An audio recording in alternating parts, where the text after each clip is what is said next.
대부분 종교는 이해가 되는데 이 기독교는 도무지 이해가 안 된다라는 그런 표현인데, 그 이유가 뭔가 하니 예수가 십자가에 달려 죽으면서 그 죽음의 석상에서 자기를 믿으라고 하는 이런 종교가 가능하냐라는 그런 표현입니다. 합리적으로 생각해도 이건 불가능한 얘기다. 왜냐하면 대부분 종교들이 합리적인 그러한 사상과 생각을 가지고 할 수 있다 하더라도 이 기독교는 도무지 불가능하다. 왜냐하면 십자가에 달려 죽어 돌아가면서 자기를 믿으라고 하는 것이 이것이 가능한 일인가라는 그런 물음을 했던 적이 있습니다. 그러면서 그 철학자가 그건 둘 중에 하나다, 정신병자이거나 아니면 참 진리가 거기 있다라는 그런 표현을 한 적이 있습니다. 십자가가 우리 지식으로나 이해로나 우리가 알 수 없는 하나님의 신비와 비밀입니다. 그런데 주님이 십자가라는 그 속 안에서 우리의 신앙의 모든 비밀을 담고 있다라고 이렇게 말씀을 하시거든요. 이 십자가의 비밀은 우리가 알 수 있는 것이 아니라, 지식으로 우리가 알 수 있는 것이 아니라 성령을 통하여서 우리와 함께 그 비밀로 들어가 깨닫게 하시는 것이 주님께서 우리에게 주시는 그러한 비밀의 방법입니다. 예수님 일행이 빌립보 가이사라 지방을 찾으실 때 일입니다. 예수께서 제 아들에게 물으셨습니다. 사람들이 나를 누구라 하느냐? 제 아들이 들은 말을 아무 부담 없이 이렇게 전합니다. 주님 세례요한이라고 그러기도 하기도 하고요, 어떤 사람은 엘리야라고 하는 사람도 있고 선지자 중에 한 사람이라도 이야기라고 하는 사람도 있습니다라는 그러한 대답을 합니다. 가만히 듣던 예수께서 다시 질문을 하십니다. 그러면 너희는 나를 누구라 하느냐? 이 질문이 굉장히 제 아들의 가슴을 찔렀을 겁니다. 그 질문은 너희들은 왜 나를 따라다니느냐라는 그런 질문이기도 합니다. 다 머뭇거렸겠지요. 대답 못할 때 시몬 베드로가 주는 그리스도이십니다 라는 그런 대답을 합니다. 예수님이 베드로의 대답에 굉장히 흡족하셨던 것 같습니다. 마태복음에 시몬아 너는 행복한 사람이다. 이것을 너에게 알리신 분은 사람이 아니라 하늘에 계시는 내 아버지다라고 기록하고 있습니다. 그런데 이상한 일이 벌어집니다. 예수께서 곧바로 제 아들에게 자기가 그리스도 메시아인 것을 아무에게도 이르지 말라고 엄중히 경고하십니다. 예수를 만나고 본 사람들은 여러 가지 소문과 말들이 돌아왔습니다. 어느 사람은 예수가 정말 메시아다라는 사람도 있었고요, 그리고 어느 부리는 이게 뭔가 부족하다, 메시아는 아니지 않느냐, 좀 다른 분을 우리가 기다려야 되지 않느냐, 이런 여러 가지 이상한 이야기들이 돌았고 소문들이 돌았습니다. 그렇다면 주님께서 이렇게 이야기했다면, 베드로가 그렇게 이야기했다면, 그래 나는 그리스도다, 그러니까 제자들아 나가서 이제 증거하고 그렇게 믿음의 삶을 이뤄가야 된다라고 말해야 함에도 불구하고 하지 말라는 말씀을 하십니다. 그러면서 오늘 본문이 이어집니다. 자기가 고난을 받고 이제 십자가에 달려 죽고 부활할 거라는 이야기를 꺼내십니다. 이제 주님은 드러내놓고 말씀을 하기 시작합니다. 예수의 사역의 전환점을 이뤘던 그러한 부분들입니다. 이 말에 베드로가 충격을 받았습니다. 성도를 보면 베드로가 예수를 붙들고 항변했다라고 기록하고 있습니다. 그것도 예수님이 말씀하시는 중에 말을 잘라먹고 예수가 말씀하시는 것을 막고 베드로가 예수님을 한편으로 끌고 가서 꾸짖습니다. 여러 번역본의 애둘러 항변했다라고 표현합니다만 원문에는 베드로가 예수를 꾸짖었다라고 기록합니다. 주여 그리하지 마옵소서, 이 일을 주께 미치지 아니하리다. 그리스도가 고난을 받고 죽음을 당한 일은 절대 일어서서는 안 된다는 표현입니다. 참 혼란스러운 상황입니다. 서로 의견이 부딪힙니다. 예수님의 의견과 제 아들의 의견과 붙여서 의심이 생기고 갈등이 생기고 문제가 생깁니다. 저는 이 본문을 묵상하면서 우리 사회가 그런 모습은 아닌가라는 그런 생각을 해봤습니다. 교회 하수구 이렇게 배관을 이제 하는데 제가 포크레인 기사에게 이야기했습니다. 이곳에 이제 배관이 넘어가니까, 전선이 넘어가니까 여기는 조심해서 파야 됩니다라고 이야기를 했습니다.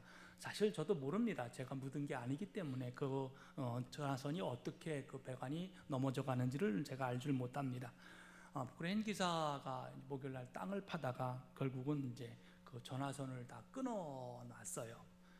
끊어놓으니까 그걸 메꾸질 못하잖아요. 연결한 다음에 메꿔야 되니까. 그래서 오늘 연결해 준다고 목요일 연결 그러신가 보다라고 이야기하고 이제 넘었는데, 이게 금요일 오후까지 돼도 이게 연결을 안 해주고 묻어주질 않는 거예요. 그러면 토요일은 일을 안 하고 주일이 되면 이게 차가 들어와야 되는데 차가 못 들어옵니다. 다 파놨기 때문에 이 선을 연결해 놓고 이제 묻어줘야지 우리가 이제 들어올 수 있기 때문에, 그래서 오후에 제가 그 포크레인 기사가 이제 반장이니까 가서 이야기를 했습니다.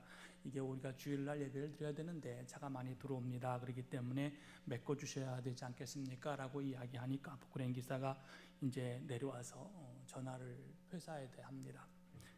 뭐 소리를 지르면서 목사님이 지금 얼마나 화가 나고 신경질이 나서 몇 번 왔는지 아냐고, 막 제가 한 번 간 거거든요. 한 번 가서 편안하게 얘기했습니다. 이게 이렇게 좀 해주셨으면 고맙겠습니다. 성질을 내면서 뭐 소리를 지르고 목사님이 지금 거의 뭐 미쳐 있다 뭐 이런 얘기입니다.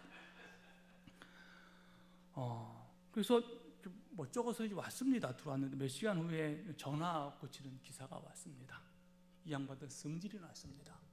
포크레인 기사도 지들이 다 이렇게 잘라놓고 우리 보고 오고 가서 말라 뭐 이렇게 성질이 나서 뭐 저보고 얘기하는지 보는, 목사님 저 사람들 다 손해배상 청구하라는 거예요. 그리고 포크레인 기사 저 사람들 저거 술 냄새 나지 않냐고 막 성질이 나서 얘기를 해요. 저는 제가 무슨 큰 병이 있는 줄 알았습니다. 서로 막 붙어대고 이야기를 하는데 중간에 껴갖고 어떻게 할 수가 없어요. 우리 사회가 이런 거 아닌가라고 생각을 했습니다. 극단적으로 양쪽에서 끌어당기니까 우린 중간에 있는 사람들이잖아요.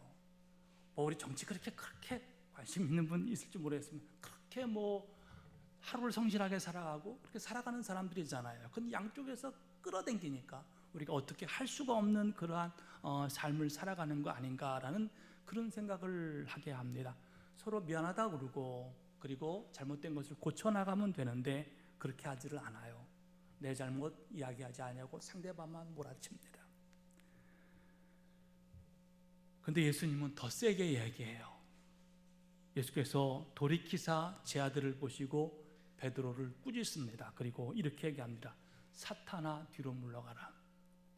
이게 감당이 안 되는 이야기입니다. 아무리 그래도 그렇지 제자에게 사탄이라고 하다니요.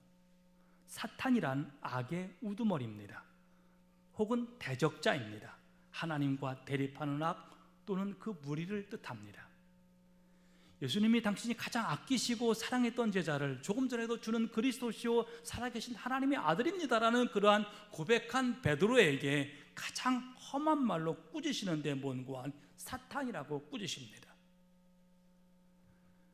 주님이 몸을 돌이켰다는 것은 뭔고하니 베드로에게만 하신 얘기가 아니라 거기 있는 제자 모두에게 그렇게 얘기하신 것, 니들이 다 사탄이다라는 그런 얘기거든요. 그리고 예수님이 베드로에게 이렇게 이야기합니다. 너는 나를 넘어지게 하는도다. 내가 하나님의 일을 생각하지 아니하고 도리어 사람의 일을 생각하는도다. 너는 나를 넘어지게 하는 자로다. 너는 나에게 장애물이다. 혹은 너는 나에게 걸림돌이 되는 사람이다라는 뜻입니다. 예수의 십자가는 누구에게는 디딤돌이 됩니다. 걸림돌의 반대말이 디딤돌이지 않습니까? 누구에게는 걸림돌이 됩니다. 오늘 이 말씀을 드리고자 합니다. 베드로의 이야기는 우리의 이야기일 수가 있습니다. 베드로가 예수님을 사랑한다고 생각했습니다. 그런데 엄격하게 들어보면 그것이 정말 사랑이었는지 한번 물음을 가질 수 있습니다. 베드로가 예수님을 사랑한 것은 예수님을 보고 자기 눈을 사랑한 것인지도 모릅니다. 베드로가 예수님을 사랑한 것은 예수님의 목소리, 그 목소리를 사랑한 것이 아니라 그 목소리를 듣는 내 귀를 사랑한 건지도 모릅니다. 베드로가 예수님을 사랑한 것은 예수님과 함께 있는 자기 자신을 사랑한 것인지도 모릅니다. 예수를 통하여 예수를 사랑한 것이 아니라 베드로는 자기 자신을 사랑한 것입니다. 좀 쉽게 예를 들면 어느 권사님이 손자를 보았습니다. 그러면서 딸에게 약속하기를 내가 애를 낳으면 유모차 하나를 사준다고 이렇게 약속을 했습니다. 그 저에게 물어봤습니다. 유모차가 도대체 얼마나 합니까? 라고 물어보니까 뭐 내가 유모차 타고 다니는 것도 아닌데 한 돈 10만 원 주면 될걸요. 그런데 놀랍게도 이 딸이 이제 유모차를 청구를 했는데 이것을 사달라고 사진을 보내왔습니다. 그 사진을 보고 가격을 찾아보니까 수백만 원 하는 유모차를 한 겁니다. 유모차에 무슨 내비게이션이 달린 것도 아니고 뭐 이게 그 기가 막힌 얘기입니다. 그런데 그 딸은요, 우리 애기가 이런 것 좀 타고 나가줘야 내가 모양이 안 빠진다, 뭐 이런 얘기인 것 같아요. 여러분 생각해 보세요. 애기가 타가지고 내가 이 유모차, 외제 유모차인데 승차감도 좋고 그리고 내가 이 정도 타야 모양이 안 빠진다라고 생각한다면 얘 사줘야겠지요. 그런데 그게 아니라 부모가 만족하는 거 아닌가요? 내가 걔 끌고 다니면서 부모가 만족하는 거예요. 아기하고는 하등의 상관이 없습니다. 부모가 만족하는 거지요. 주님이 베드로를 보고 사탄이라고 한 것은 뭔고 하니, 베드로 내가 만족하는 신앙 아니냐라는 그런 얘기입니다. 내가 네 자신이 만족하는 신앙 아니냐. 이러한 신앙은 자기가 듣고 싶은 것만 듣습니다. 자기가 만족하는 이야기만 좋아합니다. 사탄은 우리가 좋아하는 이야기 합니다. 우리가 싫어하는 이야기 하지 않습니다. 우리를 만족시키려고 합니다. 그러나 예수 십자가는 나에게 만족하고 좋은 이야기가 아닙니다.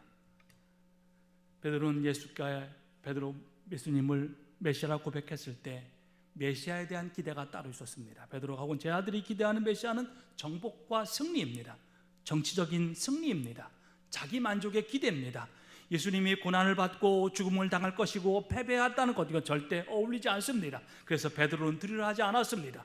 듣고 싶지도 않았습니다.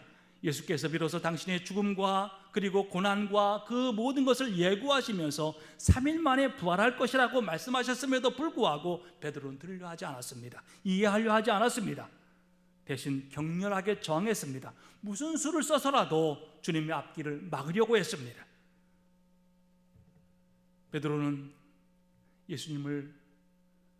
베드로가 예수님께 한 그 고백을 통하여 예수님은 베드로에게 사탄이라고 부르면서 너는 하나님의 일을 생각하지 않고 사람의 일만 생각하노라고 꾸짖으십니다.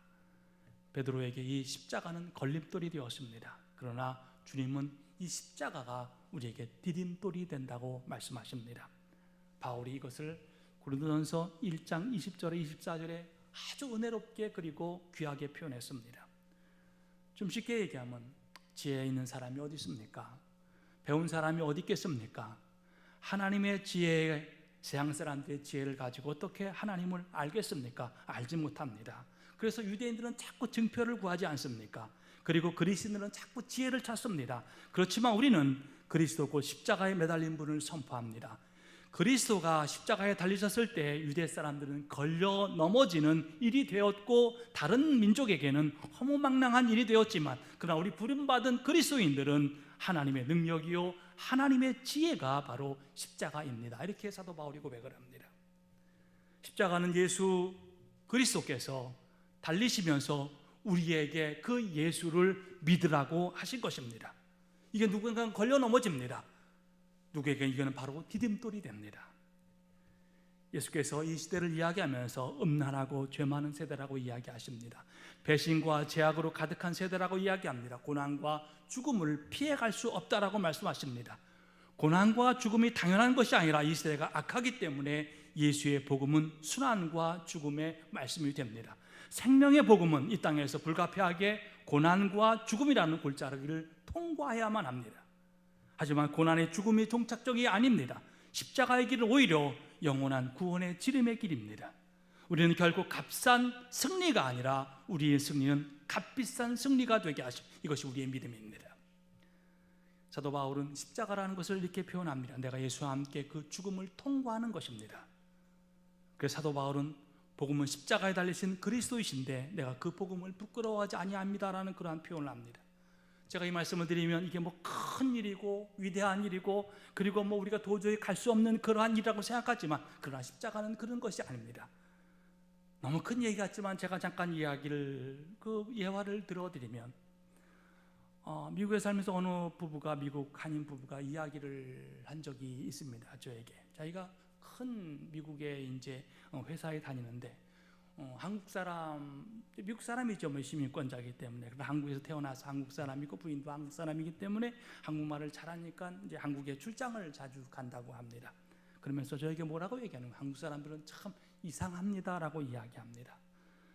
자기가 출장을 가면 사업적인 이야기를 하고 검토하고 가격을 조절하고 이러한 이야기를 하는 것이 아니라 처음 오면 저녁에 부적절한 술집으로 자신을 데리고 가려고만 한다고 합니다. 자기가 보아도 길거리를 다 보아도 한국 여자들이 참 너무 이쁘다고 이야기합니다. 부인을 보면 그런 말이 나올 것 같습니다. 아무튼 지나다니마다 다 예쁘고 그리고 아름답고 좋고, 그런데 다 일을 하는 것이 아니라 자기를 데리고 부적절한 술집에 가서 이제 이것을 사업이라고 이렇게 이야기한다고 합니다. 자기 자신은 호텔에 가면 가장 먼저 짐을 풀기 전에 성경을 올려놓는다고 합니다. 그러면서 기도한다고 합니다. 하나님 잘 지켜주시고 이 출장이 하나님께 주시는 믿음의 귀한 길이 되게 해달라고 기도한다고 합니다.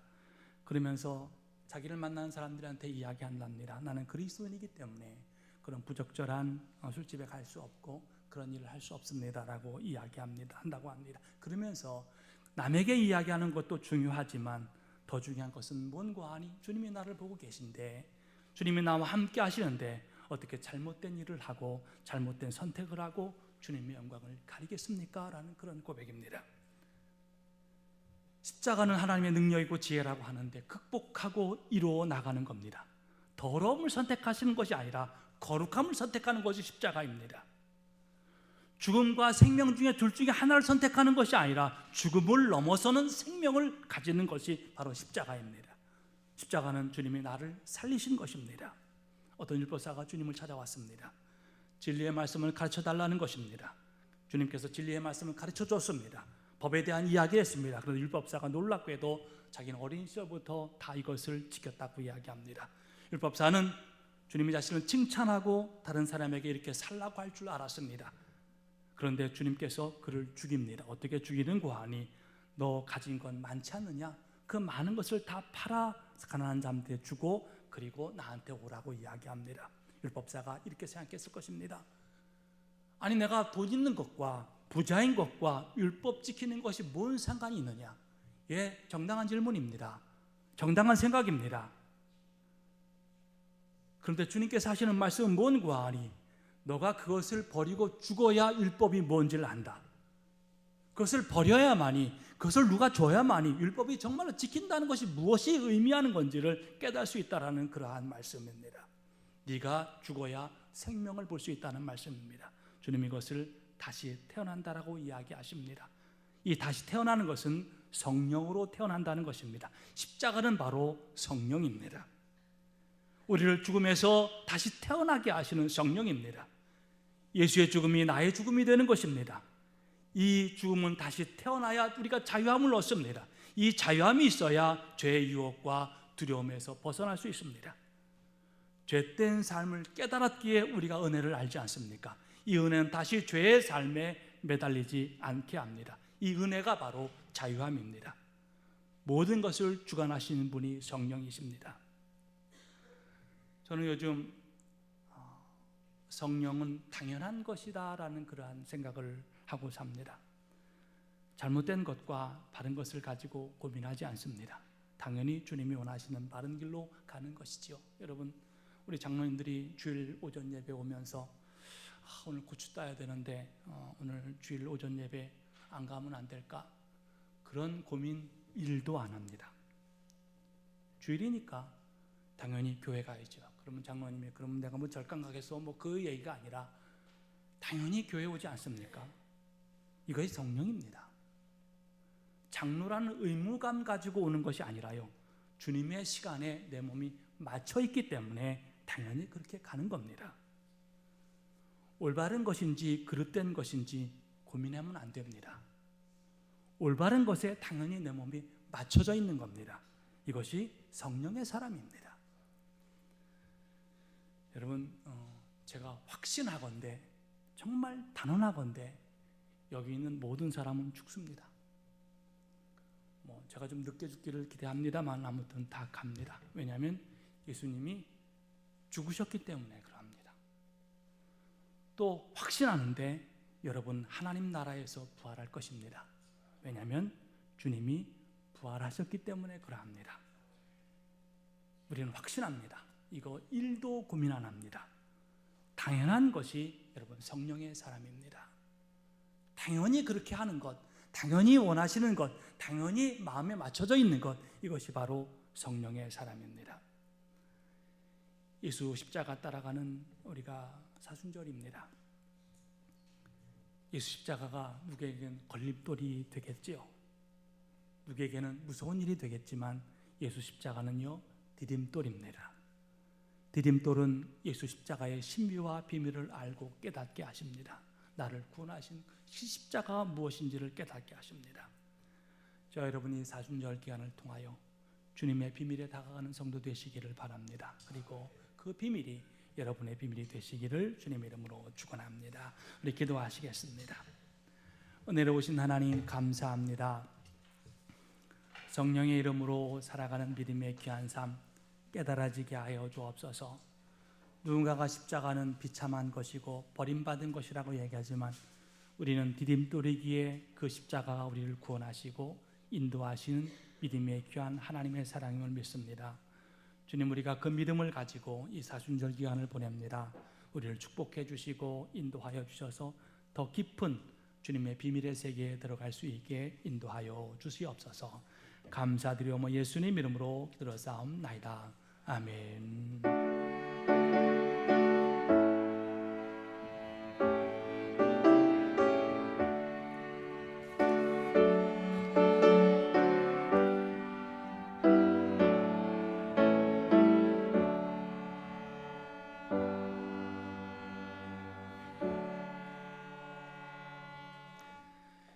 일어나셔서 오늘 말씀을 생각하시면서 내 마음의 주를 향한 사랑이 함께 찬양하도록 하시겠습니다.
순결한 신부가 되리라.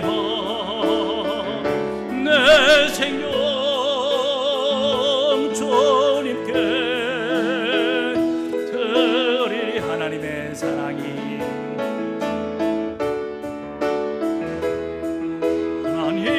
사랑이 영원히 함께하리.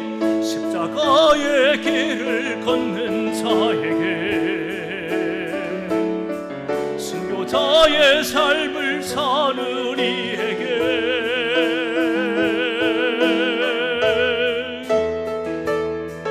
조롱하는 소리와 세상 유혹 속에도 주의 순결한 신부가 되리라. 내 생명 주님께